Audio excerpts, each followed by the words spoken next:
first, of course, thing we have to recognize is that saxophone was an invented instrument. It wasn't a traditional instrument. It was a non-traditional instrument from the very beginning.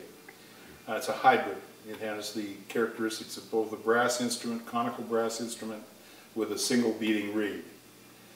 First person to actually write for the saxophone, back in the 1840s, late 40s, perhaps 50s, I'm not an exact historian on this, was an arrangement of the march from Les Troyens, his opera. And the first saxophone to be written for was the baritone saxophone. He invited sax over with his new instrument, by the way, which Berlioz was very excited about. It had because it covered a certain sonic texture that wasn't in the orchestra, and it helped blend the brasses with the woodwinds. Has a tremendous blending quality. But he called him over, and he had this arrangement of Les Troyens, and it ended in disaster because about 3 or 4 pads fell out of the new instrument. And like we've always had mechanical difficulties. It's a mechanical monster.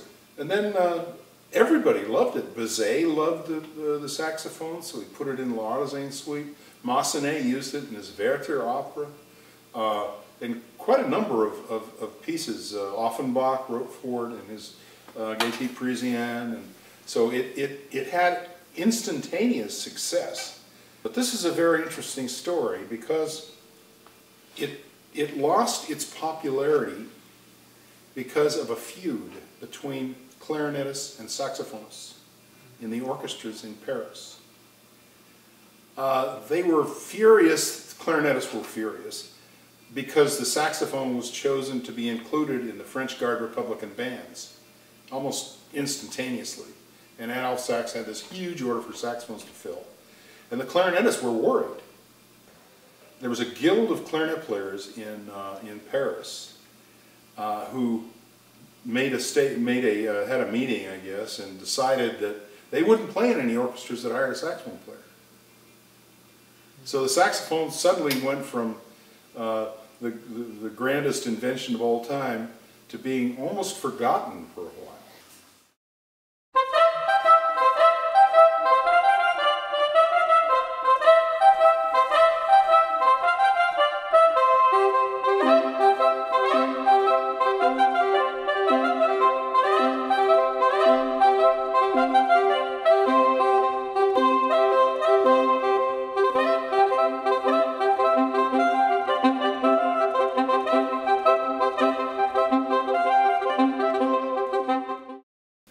Traditional music is based upon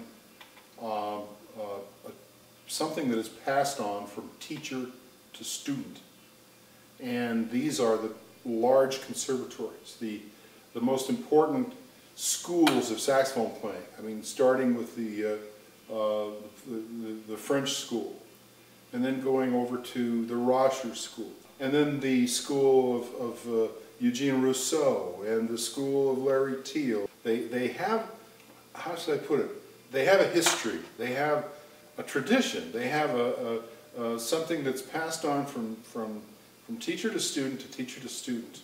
And the vibratos are similar, the horns they choose to use are the same, the kinds of music they play are strictly serious Western classical composers, whether they be from any country in the world now.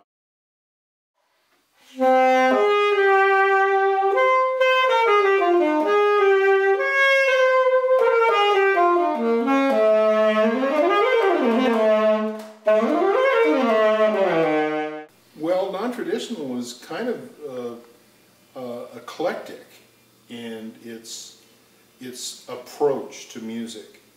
It chooses from any sound source, any type of music from anywhere in the world that will fit into or be used and able to be used, I should say, in the present moment. That you feel like, you know, I'd like to hear a little bit of Northern Africa. I'd like to hear some Greek scales. I'd like to hear something in here that had a drone attached to it, so it would be just one scale that would be used throughout the entire composition. There were no rules. Your composition was based solely on your imagination, and the techniques you employed were derived by just your own imagination as a composer. Anything on the page you can play, and it's all up for grabs. Play any part of it you want, as long as we finish the movements together.